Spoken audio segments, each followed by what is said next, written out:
Yeah, yeah.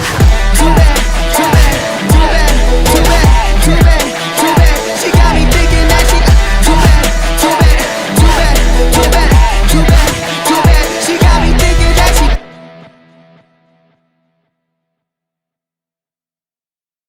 she. This is the very first. This is the very first episode of the BeatHunter Dance Talk Show. It's real. It's like officially real. So, what's going on?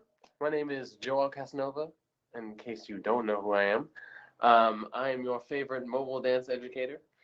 I created this community because I want to get people together who love to dance.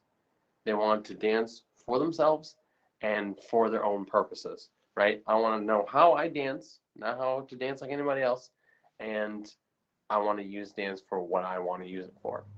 Recreational, professional, everywhere in between.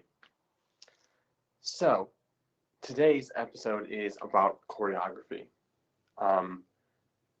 There's so many things that I could say about choreography. I'm going to try to keep it as simple as possible, or as at least sensible as possible, so I'm not just rambling. When I first, so my story, right, as Joel Casanova, every story has a beginning, middle, and end. I have not finished choreographing, nor will I for the next several decades. So, so let's start at the beginning. I first started dancing, joined a studio, and I joined a studio whose whole MO, or whole reason for existing, they had multiple reasons for existing, but one of the biggest reasons for existing was we are going to do competition. Okay, they're an all hip hop studio, and they did competition. They had recreational classes, but that's not why anyone was there. We just wanted to do competition. So in competition, you're learning choreography, obviously, and it essentially was just boot camp for me, right? So I had the passion for dancing. I had zero control, like zero, absolute zero control. And so that boot camp was like, all right, so when I say do this, I don't mean do this, I mean do this and this exactly. Because all of us have to do exactly how it's supposed to be for it to be clean, for it to be clear, and for you to know that you can control your body in a specific way. And so me learning choreography was like laying this foundation, like this super strong concrete foundation for me to understand, like, this is how your body needs to be in order to retain this choreography and this level of choreography, because I did it for several years. So I started off at a specific level and just started growing and growing and growing until the stuff that I did after I stopped competition from when I started was like light years, like so different, so many degrees of expression and precision and control that my body had. And so that was the very beginning.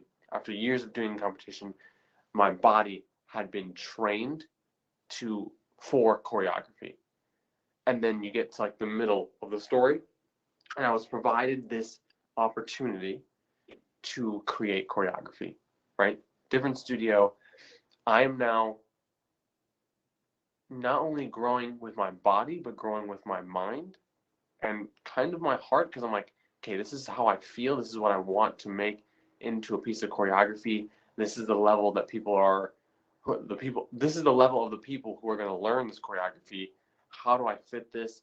How do I make it not super easy, but not super advanced? Like, I want to get it to the point where they have to push to grow. And I'm trying to grow myself because I'm like learning how to choreograph, which is a thing. Like, you don't just like choreograph. Like, it is a skill that you can grow in.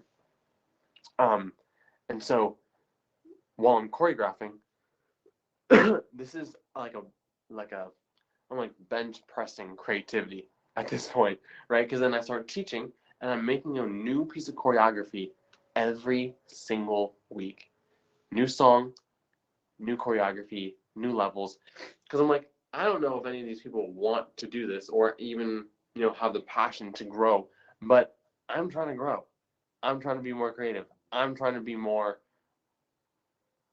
better as a choreographer with horrible grammar. I'm trying to level up as a choreographer. And so knowing other people who had taken choreography and just reused it, I'm like, there's a time and place to reuse choreography, but I'm like, this is something that I did because I was passionate about. So I didn't want to just reuse the choreography. I wanted something new every single week. And if I taught multiple classes, that's multiple times every single week. And so, again, being someone who had trained their body for choreography, I'm now training my body and my brain and my mind and my creativity to activate when I want it to activate. It is, again, a muscle. I've trained in the skill of creating choreography. That's the middle. End, which is really not the end, it's the now, right? So now that is what I do for a living, right? I am creating choreography, and it's because I know my body has been trained for choreography. So when I'm trying to create it, I know what I can do and what's possible.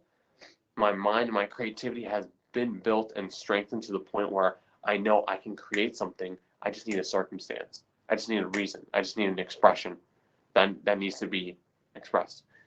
And so now people come up to me and they're like, hey, we'd love for you to do the choreography for insert blank here, right? Competition team. Someone hired me for competition team. Two people, different people hired me for competition team. Musical theater summer camps, classes, workshops, anything. It's like, what is it that you need me to do? It's not that I don't think I can. It's that I need your reason for me to do this. I've built this muscle. Yeah, I know. I can do this. Right? Like training in like handstand push-ups. It's like, okay, yeah, I can do push-ups. I can do handstand push-ups. So what is it that you need me and want me to do with it? Right? So that's where I am right now. Right? The skill of choreography is something that has been built. Performance as well as creating. So let's scale it back. What is choreography? Like we kind of throw around this word in the dance space all the time. What exactly are we talking about? Okay, so choreography is, to be super fancy, a codified set of movements. Okay, so set of movements, that means there are several movements that are happening that we're putting together.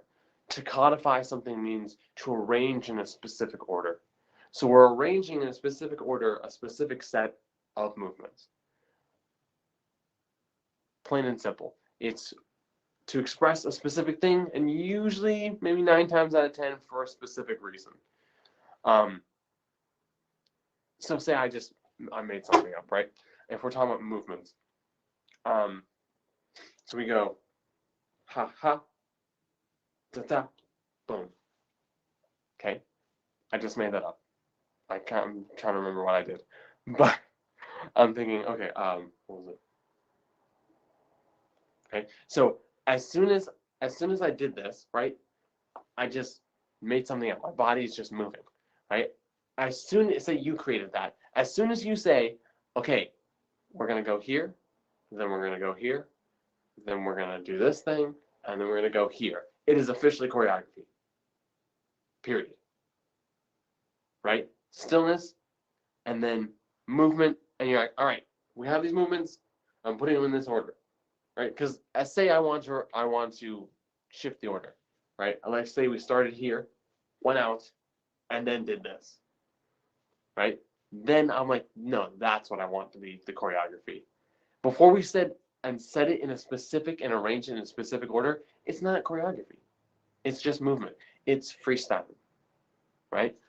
So what's the difference between freestyling and choreography? Okay?